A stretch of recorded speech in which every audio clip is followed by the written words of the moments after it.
ये बिल आज से पहले तक पेरेंट्स कोर्ट जाते थे, नेता अपने अपने कमरों में बैठे रहते थे। 10 साल तक आम आदमी पार्टी शिक्षा क्रांति का दावा करते हुए अपने एयर कंडीशन कमरों में बैठकर जनता, अभिभावक अपने बच्चों को लेकर फीस के लिए कोर्ट घूम रहे थे। हमने कठोर प्रावधानों के साथ अभिभावकों की एंट्री हो गई है फीस निर्धारण के खेल में। स्कूल का प्रिंसिपल या हेड ऑफ द स्कूल या मैनेजमेंट का एक व्यक्ति, 3 टीचर और 5 अभिभावक, जिसमें SC, ST, OBC, महिला आदि को रखना भी अनिवार्य है। ये लोग मिलकर 18 मानकों के आधार पर देखेंगे, स्कूल के रिकॉर्ड्स को देखेंगे, स्कूल को पैसे की जरूरत है या नहीं है, और यूनानिमस हर व्यक्ति को एक मत होना होगा, तब 3 साल की फीस बढ़ाने के लिए प्रावधान है। नहीं है तो डिस्ट्रिक्ट में शिकायत करें। 45 दिन में हर प्लेटफॉर्म पर फीस को पास करना होगा, और यहां भी नहीं होगा तो स्टेट लेवल की कमेटी में रिव्यू करके फाइनल मानना पड़ेगा। इसके बिना अगर वृद्धि की फीस को चार्ज किया जाएगा तो 1 लाख से 5 लाख रुपए प्रावधान होगा, और प्रत्येक स्टूडेंट को अगर किसी को इसके लिए प्रताड़ित किया, जैसे DPS के बच्चों को बिठाया गया था लाइब्रेरी में, प्रत्येक स्टूडेंट की शिकायत पे 50,000 रुपए, यानी 1, 2, 3, 4, 5, 6, 10 स्टूडेंट हर के 50,000। 20 दिन में नहीं माने तो डबल, फिर डबल, फिर डबल। ऐसे कठोर प्रावधानों से अभिभावकों की, बच्चों की मेंटल, फिजिकल और फाइनेंशियल एक्सटॉर्शन पे रोक लगाने का काम आदरणीय मुख्यमंत्री रेखा गुप्ता जी के नेतृत्व में हुआ है। ये मुख्यमंत्री जी के नेतृत्व में केवल 4.5 पौने 5 महीने पुरानी सरकार का एक ऐतिहासिक फैसला है, जिसमें मुख्यमंत्री जी ने संवेदनशीलता के साथ दिल्ली के अभिभावकों के हितों की सुरक्षा करने का काम किया है। फीस लिमिट भी कोई होगी क्या इसमें? ये तो स्कूल के रिकॉर्ड्स बताएंगे कितनी बढ़ा सकते हैं, कितनी नहीं बढ़ा सकते। पेरेंट्स तय करेंगे कि मेरी फीस बढ़नी चाहिए या नहीं बढ़नी चाहिए। बढ़ चुकी है क्या, वापसी का कुछ? देखिए, ये रेट्रोस्पेक्टिव इफेक्ट से लागू होगा। पिछले दिनों जो फीस बढ़ी, हमारे आते के साथ एकेडमिक सेशन शुरू था, जिनसे एक्सटॉर्शन के पैसे लेकर आम आदमी पार्टी ने अंडर द टेबल डीलिंग करके जिनसे फीस बढ़ाने की अनुमति दी थी, सिलेक्ट कमेटी में इसीलिए तो भेज रहे हैं, डिले हो जाए और वो पैसे लेके भाग जाएं। सिलेक्ट कमेटी में इसीलिए भेजना चाहते हैं कि डिले हो और वो पैसे लेके भाग जाएं।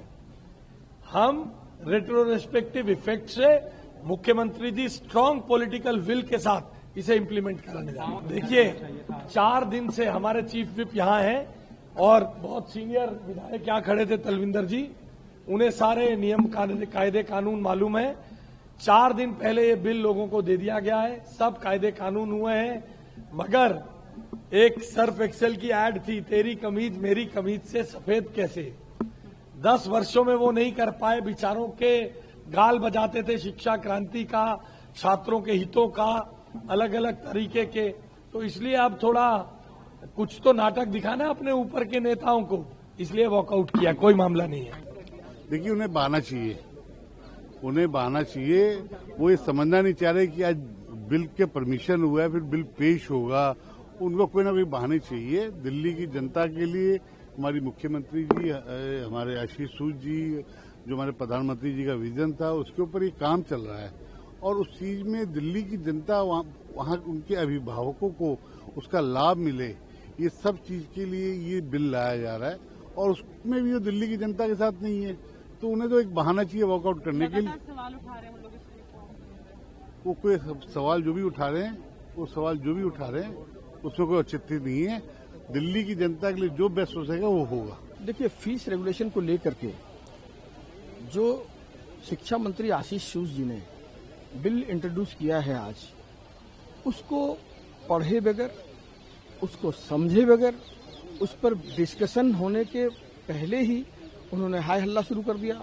उन्होंने उसको सिलेक्ट कमेटी को भेजने की बात कर दी। अभी तो डिस्कशन ओपन ही नहीं हुआ है।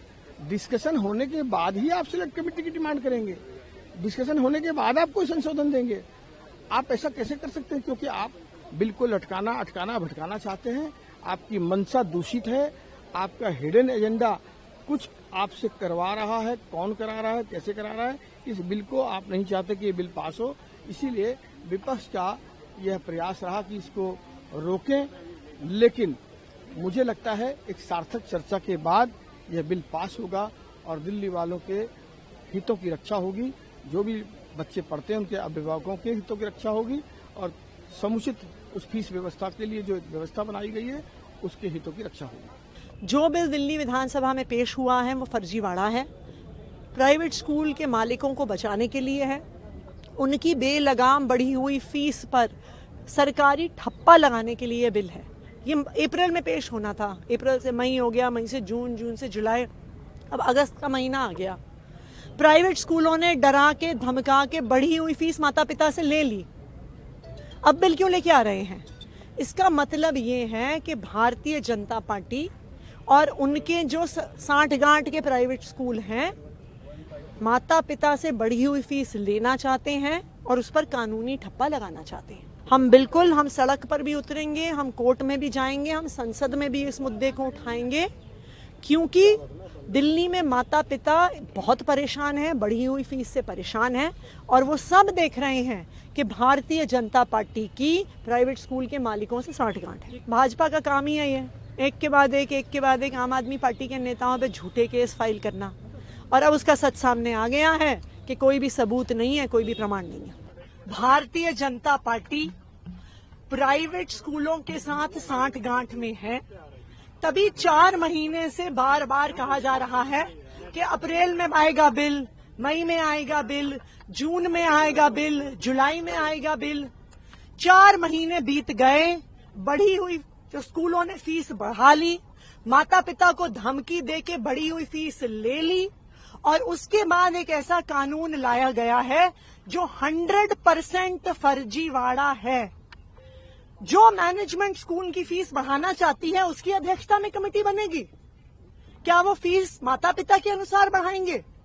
कहीं पर भी ऑडिट का प्रावधान नहीं है जिसके तहत माता पिता को पता तो चले कि स्कूल फीस के साथ क्या कर रहा है। और सबसे बड़ी बात, इस बिल को अभी तक छुपाया क्यों गया है? क्यों इस बिल पे कोई रायशुमारी नहीं हुई है?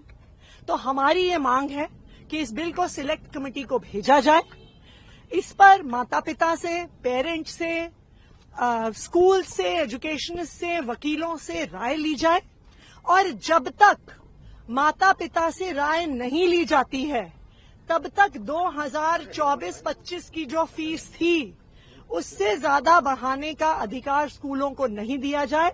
2024-25 की फीस को फ्रीज किया जाए, और जिस स्कूल ने भी उससे ज्यादा फीस ली है तो वो बढ़ी हुई फीस स्कूल वापस से। हम इसका सड़क से लेके कोर्ट तक विरोध करेंगे। अगर इस बिल से वास्तविक तौर से फीस रुक जाती, कंट्रोल हो जाती, तो माता पिता इसका विरोध क्यों करते? माता पिता का विरोध ये दिखाता है कि ये कानून सिर्फ और सिर्फ प्राइवेट स्कूल के मालिकों को बचाने के लिए लाया जा रहा है, और इसीलिए हमारी मांग है कि 2024-25 के लेवल पर फीस को फ्रीज कर दिया जाए। किसी भी स्कूल को बेलगाम फीस जो उन्होंने इस साल बढ़ाई है वो लेने नहीं दी जाए, और सिलेक्ट कमेटी में भेज के माता पिता से राय बात की जाए। देखिए, कोई भी अमेंडमेंट अगर मूव करना हो तो बिल के टेबल करने के बाद 2 दिन का समय उस नोटिस को देना होता है, लेकिन अगर आज बिल पेश हो जाएगा और कल पास हो जाएगा तो किसी भी प्रकार की अमेंडमेंट का नोटिस विपक्ष नहीं दे सकता है। इस बात पर हम ऑब्जेक्शन उठा रहे हैं। ये सारे प्रावधान सिर्फ और सिर्फ एक चीज दिखाते हैं कि ये बिल प्राइवेट स्कूल के मालिकों को बचाने के लिए बना है। ये बिल इस साल जो बेलगाम बेतहाशा फीस बीजेपी के आने के बाद बढ़ी है, उस फीस को बचाने के लिए लाया गया है। सब जानते हैं कि भारतीय जनता पार्टी के कार्यकारिणी के सदस्य हैं भरत अरोड़ा जी, जो 10 सालों से आम आदमी पार्टी की सरकार के खिलाफ कोर्ट में लड़ते आए, प्राइवेट स्कूल की फीस बढ़ाने के लिए लड़ते आए, और अब उनकी सरकार बन गई है तो शायद मुझे लगता है कि शायद भरत अरोड़ा जी ने ये कानून ड्राफ्ट किया है जो आशीष सूद जी ने सदन में पेश किया है।